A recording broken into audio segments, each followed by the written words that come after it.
Bien, muy buenas noches. Vamos a dar continuidad a este grupo de lectura. Vamos a continuar con el libro de la teoría pura del derecho de Hans Kelsen, hoy 23 de agosto de 2025 para fines del registro del video en YouTube.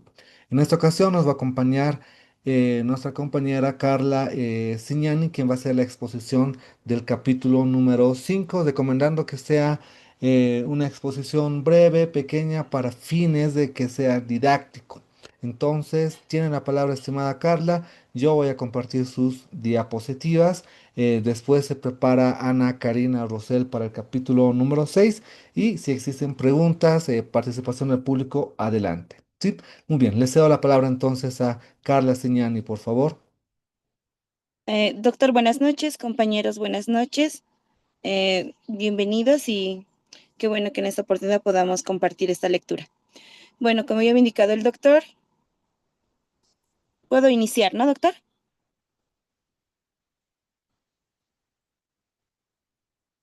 Sí, sí, sí, puede iniciar. Ya estamos Ya, compartiendo pantalla. está bien. Entonces, primeramente vamos a iniciar con con una interrogativa que indica también el texto, el cual dice: ¿qué es el hecho ilícito y la negación del derecho? Dice, ¿no? Para esto vamos a entender qué es un hecho ilícito. Indica el texto y el autor que es una conducta contraria para indicar que es una conducta prohibida. También nos dice que es una relación estrecha entre la noción del hecho y la relación estrecha entre la noción de hecho ilícito Además de y la todos estos obligación dos temas, jurídica. porque cada uno de ellos tiene sus propios. Hola, Adelante, hola, adelante. hola. Ay, bueno, prosiguiendo. Entonces, la segunda diapositiva, por favor. Gracias. Entonces, si cada regla de derecho es formulada siguiendo un esquema de condiciones, un individuo debe conducirse de manera determinada. Entonces, igualmente el derecho ilícito sería la conducta opuesta a la que está prescrita. Disculpe, ¿me lo puede poner segundo, por favor? Gracias.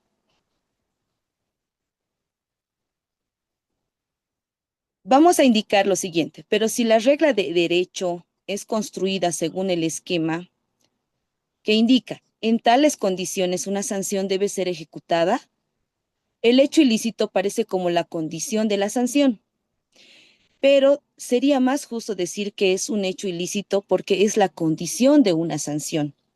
Si el legislador declara, claramente indica que tal conducta está prohibida, pero omite lo que es lo que omite, perdón, pero omite prescribir o autorizar una sanción, la conducta prohibida es un hecho ilícito.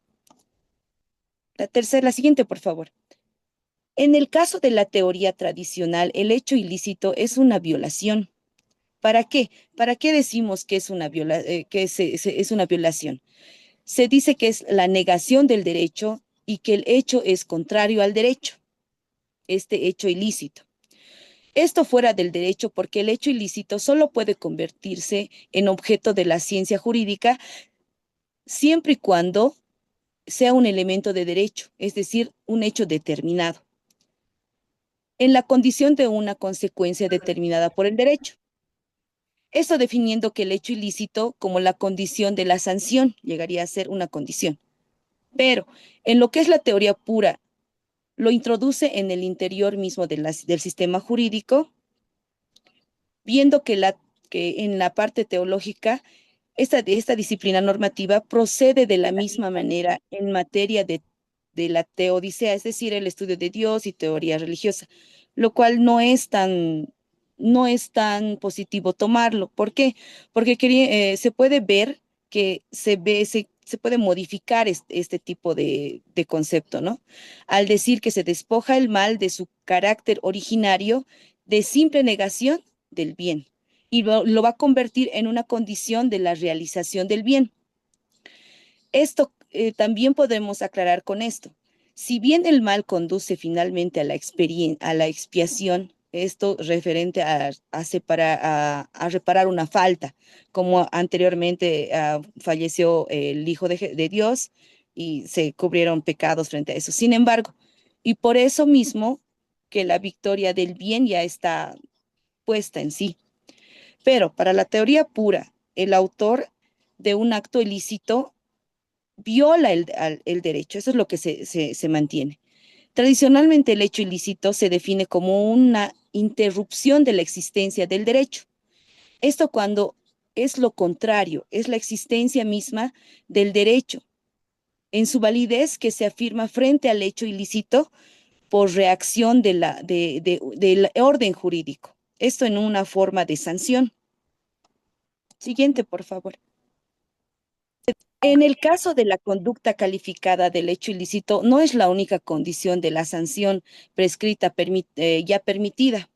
Dando un ejemplo que cuando entre partes se incumple un contrato, por ejemplo, si la persona que incumple finalmente debería ser sancionada, pero llegado el momento, en el hecho ilícito, este acto ilícito no es la única condición de la sanción, sino necesariamente, además de que se haya celebrado un contrato y que se haya interpuesto una sanción ante el tribunal competente, esta sanción, en caso de incumplimiento de dicho contrato, esta sí debería ser sancionada, pero al individuo correcto, no al incorrecto. Ahora, ¿cómo conocer esto? Para poder afirmar esto, sería preciso que la sanción fuera siempre dirigida contra el autor del acto ilícito, valga la redundancia, pero no sucede actualmente así. Tenemos un sistema que muchas veces no actúa de esa manera. Siguiente, por favor. Viendo el aspecto de Kelsen, ¿qué es lo que podemos rescatar de todo esto? Y ver que nos ayuda mucho para comprender mejor este concepto y este tipo de determinación que es el hecho ilícito. El hecho ilícito es una conducta, según Kelsen indica, ¿no? Que es una conducta, acción u omisión, que es expresamente prohibida por una norma jurídica y que tiene como consecuencia la aplicación de una sanción establecida en esa misma norma, que ya está normada, ya está determinada. El hecho ilícito es la condición para la aplicación de un acto coactivo, es decir, ya emitir una sanción, para emitir una sanción, sancionar a la persona que ha cometido el ilícito. Y esta relación entre el ilícito y la sanción no es de causa y efecto, sino de imputación. Este principio propio de una ciencia normativa como, como le rige al derecho, todo lo que está dentro del derecho. En este caso nos cita características, que él se nos dice que tenemos la conducta prohibida, la condición de la sanción, la relación de la imputación, la causalidad y la imputación. Esto en forma resumida y de manera específica, que el hecho ilícito es la conducta que rompe con las reglas establecidas en un ordenamiento jurídico y es la razón por la cual este ordenamiento impone una sanción a través de la imputación. Es todo lo que he podido extraer de todo el texto, que me ha agradado mucho, compañeros y doctor. Tal vez tienen algún comentario o algo para poder socializar. Muchas gracias, Carla. Muy interesante. Ya vamos a hacer un comentario después de la exposición del sexto capítulo. No sé si está conectada Ana Karina, que está comprometido con el capítulo número 6. Está conectada Ana Karina Rosell, que se había registrado para el capítulo 6. Si no está conectada Ana Karina, entonces lo que vamos a hacer es yo hago la exposición del capítulo 6, no hay problema. ¿No está conectada? Bien. Entonces, voy a hacer una explicación breve del capítulo 6 y luego vamos a ir comentando si tienen preguntas con relación a su compañera Carla. Yo ya tengo ahí tengo una pregunta ya para Carla, pero vamos a primero exponer el capítulo número 6. Bien, déjenme un segundito. Ya. ¿De qué habla el capítulo 6? Como relacionado con el capítulo 5 que acaba de exponer, Carla habla de la responsabilidad jurídica. La responsabilidad jurídica Kelsen distingue entre las sanciones, lo que acaba de decir Carla, las sanciones del autor del hecho ilícito y las responsabilidades que pueden emanar de una persona. Para resumir esto y ser textual con este capítulo 6, no es lo mismo ser responsable de un hecho ilícito, y ahí va a hablar, muy importante, el principio de imputación. ¿Qué significa el principio de imputación? Que en la ley tengo un hecho ilícito. Este hecho ilícito, la ley describe el hecho ilícito, describe también la sanción a este hecho, la consecuencia de este hecho ilícito. Pero para que exista esa consecuencia, solo se puede dar la consecuencia si los abogados hacemos el ejercicio de imputación. Si sujeto A mata a sujeto B, es un hecho ilícito y eso tiene una sanción, pero no es una relación de causa y efecto, como decía Carla. Esto quiere decir que no es causa y efecto, no es que por el hecho de que sujeto A haya matado al sujeto B, significa que el sujeto B va a ser sancionado por el delito de homicidio. Es lo que dice Kelsen. Kelsen dice: el derecho no funciona de manera automática. El derecho funciona a partir del razonamiento de los abogados. Quiere decir que el abogado, para que exista una vinculación entre el hecho ilícito y la sanción, tiene que hacer un ejercicio intelectual, un ejercicio mental, que significa imputación. Tengo que analizar si realmente ese hecho vincula al sujeto para determinar la sanción. Puede ser que sujeto A, al momento de matar al sujeto B, lo haya hecho en legítima defensa. Entonces ahí ya no podríamos hablar de un delito de homicidio, ahí podríamos hablar de una causa de justificación. Y cuando hablamos de causa de justificación, a eso se refería Carla cuando decía que el hecho ilícito va en contra del derecho, porque es antijurídico la conducta que está prescrita en la ley. Es decir, el hecho de que la norma diga el que matare a otro, en el fondo nos está diciendo que hay una conducta prohibida que va en contra del derecho, no matar. Entonces, a eso se refiere lo que establecía Carla. En el capítulo 6, fortaleciendo el hecho ilícito, también se habla de la responsabilidad jurídica. Mientras el hecho ilícito es personal, intuito persona, y por eso el derecho penal es intuito persona, la responsabilidad jurídica no siempre va a ser personal. Y ese es el análisis que plantea Kelsen, es decir, que en el caso hipotético que yo tenga una mascota y mi mascota ocasione daños, pues el responsable, y eso se refiere con responsabilidad jurídica, pues soy yo por ser dueño de la mascota.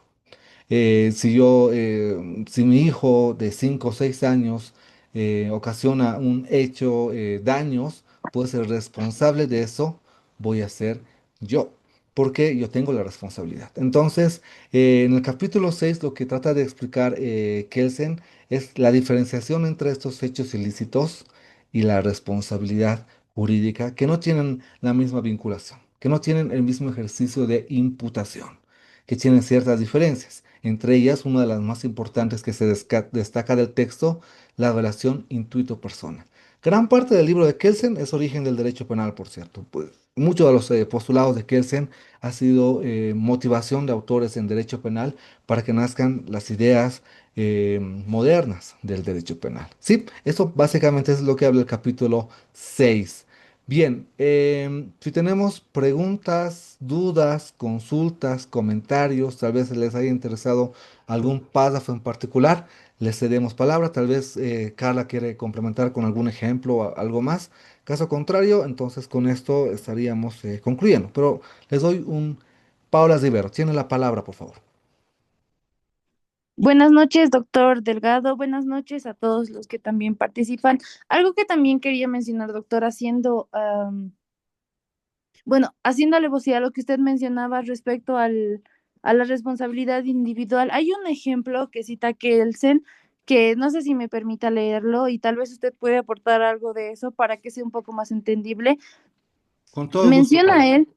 él que, por ejemplo, el jefe de un estado en el ejercicio de sus funciones cumple un acto que viola, por ejemplo, un tratado concluido con un estado parte, ¿cierto? O sea, otro estado.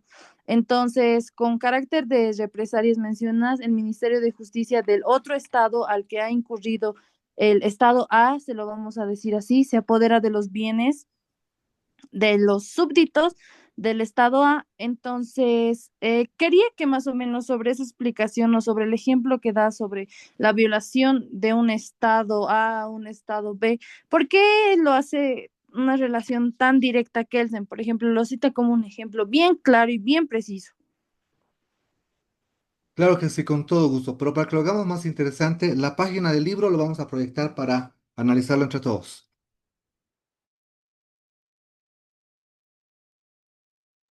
Sí, doctor, es la página 80. Muy bien, en unos segundos lo vamos a proyectar.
Voy a ver si es este el ejemplo. Dame un segundito, por favor, Paola, y con eso vamos a comentar.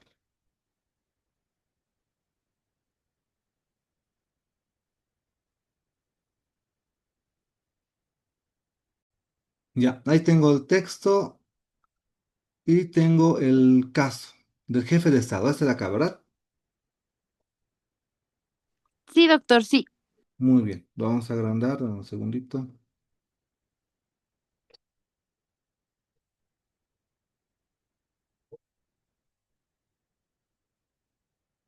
Ya. ¿Cuál es el debate? ¿Cuál es la pregunta que quieres plantear sobre este caso, Paola, por favor? Si me puedes reiterar. Como le decía, doctor, como a un principio menciona, cierto, si A es B, entonces el estado A es el que infringe sobre el estado B, ¿cierto? Me voy a que, ¿por qué él hace la relación tan directa con los estados? O sea, el ejemplo más que todo. Ah, ya. Esto tiene que ver también vinculado con el ejemplo y el principio de imputación. Decíamos que el principio de imputación de Kelsen aplica a hechos ilícitos y casos, particularmente en derecho penal.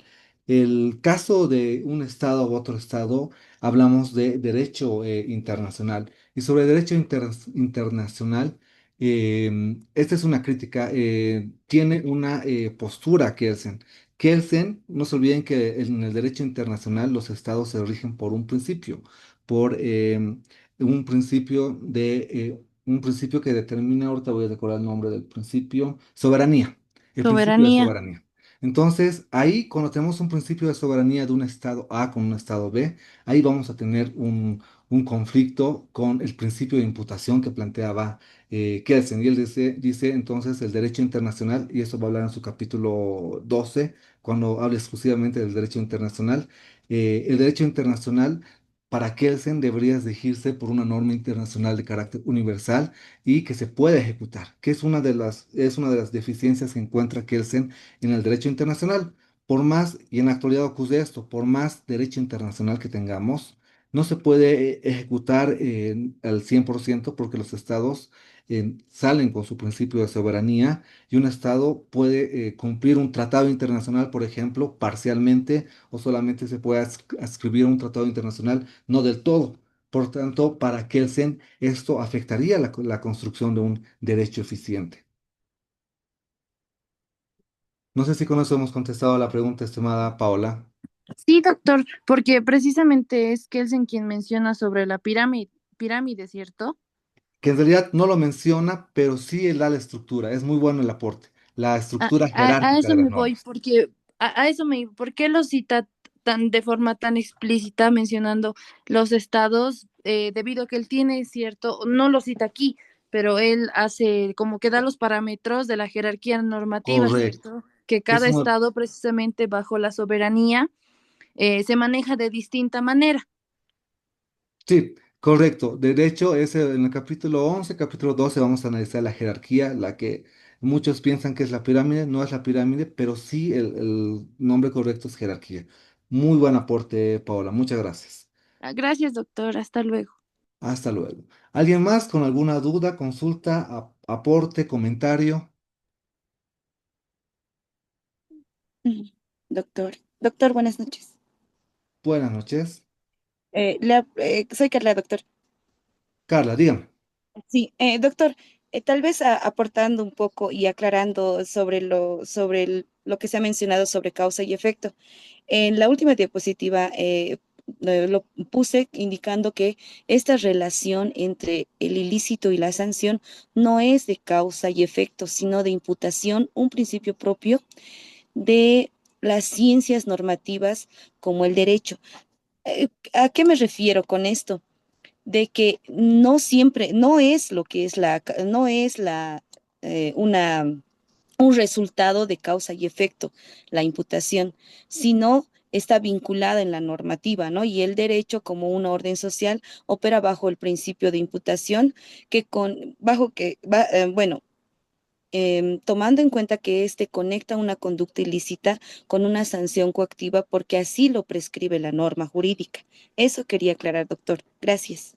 Muchas gracias, Carla. Sí, sí, es la línea de Kelsen. En realidad, Kelsen separa dos Sí, ciencias, por si acaso. Separa las ciencias de la ciencia del derecho. Para el Kelsen, el resto de las ciencias se vinculan por causa y efecto. Por ejemplo, si hago caer un bolígrafo, pues eso ocurre en todo el mundo y la causa siempre va a generar el mismo efecto. En cambio, el derecho, el sujeto A que mata al sujeto B, no siempre el sujeto B va a ser homicida.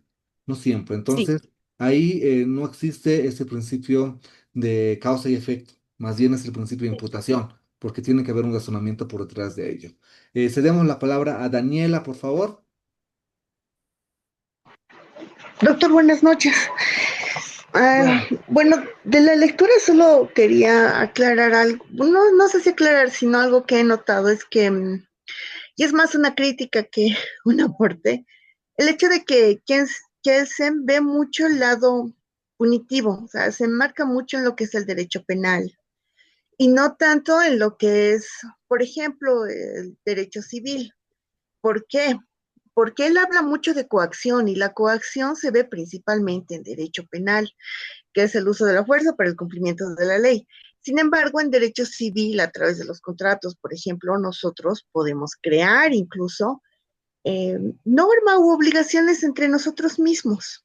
Es creador, además, que no es, eh,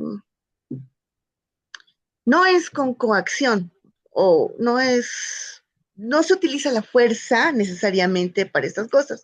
En constitucional, por ejemplo, hay principios que nosotros aspiramos y que Kelsen no está viendo esos principios. Entonces, eso es lo que he podido ver del capítulo 5 y 6 que no sé si está bien. excelente aporte, Daniela. En realidad, en el capítulo 4 habíamos visto algo muy interesante que lo habla Kelsen, que son las reglas primarias y secundarias. Para Kelsen, en términos sencillos, una norma no es eficiente si no está acompañada de una sanción. Y efectivamente, una de las críticas que se le hace a Kelsen y partiendo de Hart lo que va a criticar esto de Kelsen, es que no todas las normas necesariamente deben ir acompañadas de alguna sanción, haciendo alusión justamente a otras estructuras del derecho y Hart hace una nueva clasificación de reglas primarias y reglas secundarias, que es muy distinta a las reglas primarias y secundarias que plantea en el capítulo 4 Kelsen. Muy buen aporte, Daniela, es muy buena observación. Le cedemos la palabra a Ana Karina. Doctor, muy buenas noches. Primeramente a usted y a todos los integrantes y mil disculpas por haber ingresado tarde. Yo tenía que exponer el capítulo 6 y no me llegó la señal bien y no sé por qué me llegó tarde el mensajito de que la reunión ya estaba activada. Bueno, en lo que yo he podido leer y sacar un resumen de todo ello es sobre la responsabilidad individual y colectiva. A lo que yo vi aquí es que acá nos habla Kelsen de que la sanción no siempre recae sobre el autor del acto, o sea, del acto ilícito que tienen, sino puede caer ante las personas, a las demás personas del mismo lugar. Como menciona el ejemplo, que cuando un militar castiga a rehenes inocentes por actos de sabotaje, los cometidos para que otros no vuelvan a cometer lo mismo. Entonces, tal vez lo hace como dando el ejemplo, ¿no? Y sobre las obligaciones jurídicas y responsabilidad jurídica que son distintas, dice que la obligación jurídica debe actuar de cierta manera conforme a la ley. O sea, tiene que ser sí o sí que se tiene que actuar a lo que dice la norma. Y lo cual en nuestra jurisdicción no actuamos así. Muchas veces vemos muchos actos de corrupción y no así por una obligación jurídica. Bueno, por lo menos los jueces hacen eso hoy en día. Y la responsabilidad jurídica es la consecuencia de no cumplir esta obligación. Pues es lo que mayormente vemos en que estos jueces deberían salir de sus cargos por no haber cumplido esta obligación, pero algo que digamos queremos cambiar o como estudiantes deberíamos o debemos cambiar esta situación. Ese sería mi aporte, doctor, resumiendo todo lo que tenía que haber expuesto, pero como usted ya lo hizo, mil disculpas, la próxima vez me estaré más atenta. No, no, Piera, cuidado. Algo que me agrada mucho es que las primeras dos sesiones no pasábamos más de 10 personas. Ahora somos 20 personas y esto es un muy buen parámetro. Esperamos que sigamos aumentando más personas y que haya más participaciones. Sí, muchas gracias, Paola, Daniela, Carla, Ana Karina. Han sido muy buenas las intervenciones. Y eso motiva mucho a continuar con este proyecto, que es un proyecto de largo plazo para seguir leyendo. Después nos vamos a reunir con otros grupos de lectura mucho más grandes, donde están magistrados y demás, para ir intercambiando criterios. ¿Sí? Muy bien, entonces les agradezco mucho por su atención. Toda esta sesión está siendo grabada, la van a tener dentro de unos minutos en la sesión de YouTube. La siguiente clase exponemos con el capítulo 7, Adelaida. ¿Algún voluntario que quiera exponer el capítulo 8? Que quiera leer el capítulo 8, que han visto que es corto, simplemente un comentario preciso sobre lo que opinan de Kelsen. ¿Algún voluntario? Si es que no hay un voluntario, entonces si no, en el grupo interno vamos a ir a solicitar el Paola, levantando la mano. Paola, ¿usted va a ser partícipe del capítulo 8? Sí, sí, doctor. Lo puedo Muy hacer, bien. no se preocupe. Muchas gracias, estimada Paola. Entonces, contamos con Paola para el El capítulo capítulo, 8 me dice, ¿no? sí, capítulo 8, y confirmamos a Adelaida con el capítulo 7. Sí. Muy bien, muchas gracias. Entonces tengan todos un buen descanso y nos vemos el siguiente sábado con una nueva sesión de nuestro club de lectura. ¿Sí? Muchas gracias. Hasta luego, doctor. Luego, doctor. Hasta luego. Gracias. Gracias, doctor. Hasta luego.